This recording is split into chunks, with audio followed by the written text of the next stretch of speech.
Hi, we're going to read a little bit more from the book Roll With It by Jamie Sumner. And just before we get started with reading, it's always a good thing to think about what's happened in the book before, summarize some of the events, things that the character's been involved in before we start reading again, because then we refresh our memories on what the story is about so far. So we know Ellie is in a wheelchair. She has cerebral palsy. She loves to bake, and she got into a little bit of trouble at school. She wanted some peace and quiet, and so she went outside and she actually dozed off in the sun and then missed her class, and people were really worried about where she was. So her consequence from her mom was loss of screen time, which she was not very happy with. So we left off where her mom was picking her up at school and taking her to a doctor appointment, and they continuously check on her condition of cerebral palsy. So we were going to see what kind of news the doctor might have about Ellie. So we are still chapter 1, Symmetry. Mom and I both know Dad won't be here. Even though this kind of a huge appointment, epic maybe if it pans out the way we want, he still won't show. He doesn't do doctors or hospitals or sickness of any kind, which explains the whole leaving us when I was still a not toddling toddler. Whenever he visits, I make a point to lean over and drool a little. This would be one of the defense mechanisms the therapist mentioned.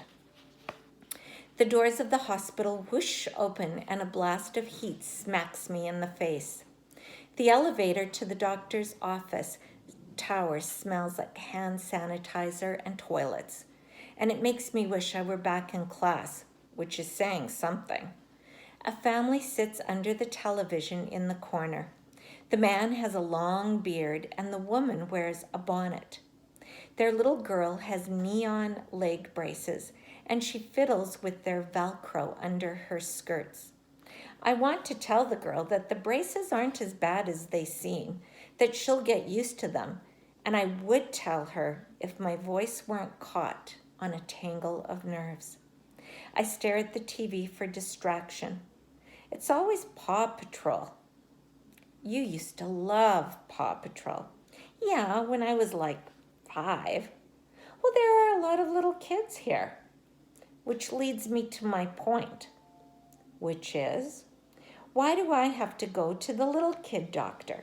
It's me and 1,000 7-year-olds in pajamas with a Build-A-Bear. When you turn 18, you can go wherever you like. 6 years and counting. Just don't count too fast, okay? Mom whispers and untucks the end of my ponytail from my sweatshirt. Her hand is shaking, and I lean into it for a second, like a cat until it stills. She looks down at her phone. Still no text from Dad. I'm half thinking about what comes next, and half still mad over my conversation with Lauren earlier, when the door opens and a nurse steps out. Cowan? Both of our heads snap up like we're in trouble. We take a deep breath at the same time like we're going underwater, and then I wheel forward and Mom gets up to follow. The exam room has planes on the walls in primary colors and a train rug on the floor. Who thinks this stuff up? Like making it look like a nursery means we don't know what goes down in here? Needles and tape and cold hands and stethoscopes and hours of endless waiting. I get my phone out to Snapchat Emma Claire, so I won't just watch the clock. And she understands the doctor's office torture, the jangly nerves and tick-tock tediousness. I peek over at Mom to see if she's going to get on me for being on my phone, but she either doesn't notice or doesn't care. But miracle upon miracle, before I can even hit the app, the door opens. Hello, Mrs. Cowan, and the doctor pauses to look at her chart. And Lily. It's Ellie. I say. And it's Ms. Cowan, Mom adds, but I don't think the doctor hears her or cares. Well, it's nice to meet you, Allie. I'm Dr. Reardon. I can tell she doesn't like my nickname. When I was little and not strong enough yet to get my words to come out right, I couldn't say my own name. Lily came out Ellie. It stuck. I'm not going to explain that to her. Ellie, I've been reviewing your charts and the most recent EEG. The EEG is a readout of brain waves, and if you squint at it, it looks just like the ocean with peaks and dips. I glance over at Mom, and she's holding her purse tight to her chest like a little old lady on the bus. These appointments wind her up.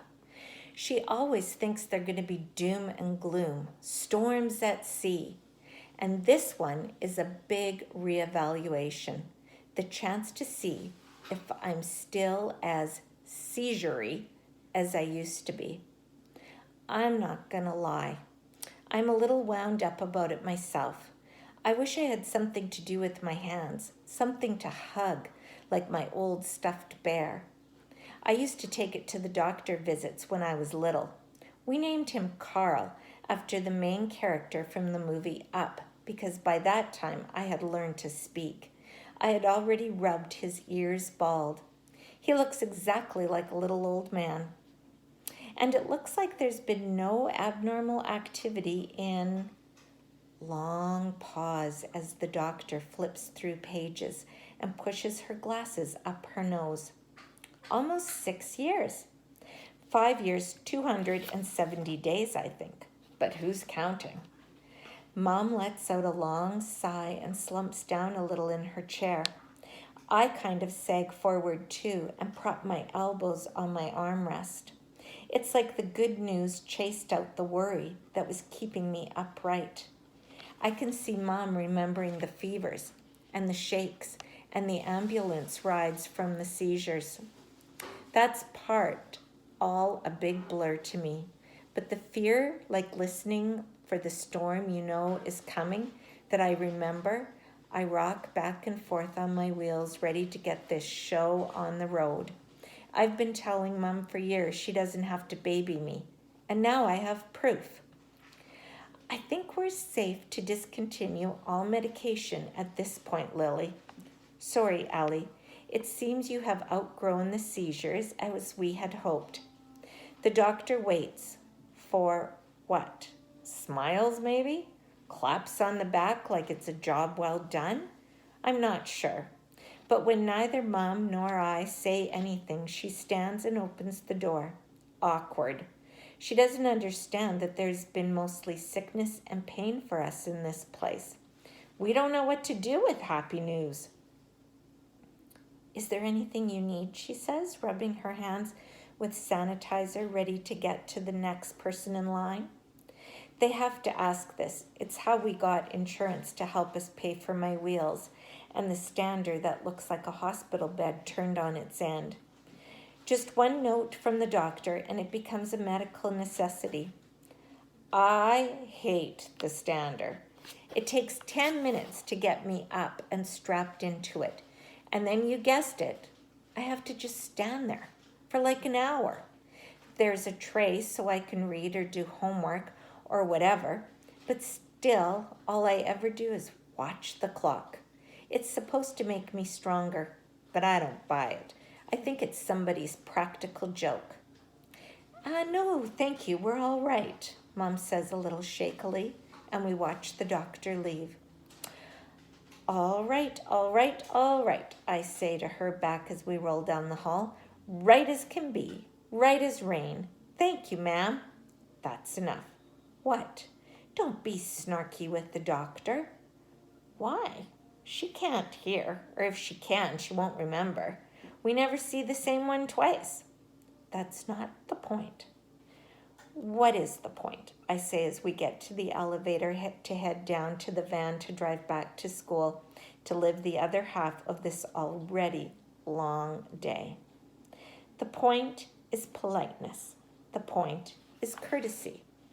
The point she says, then pauses, is that we've been told you are seizure-free, and that is a miracle. I let that sink in, the idea of a miracle.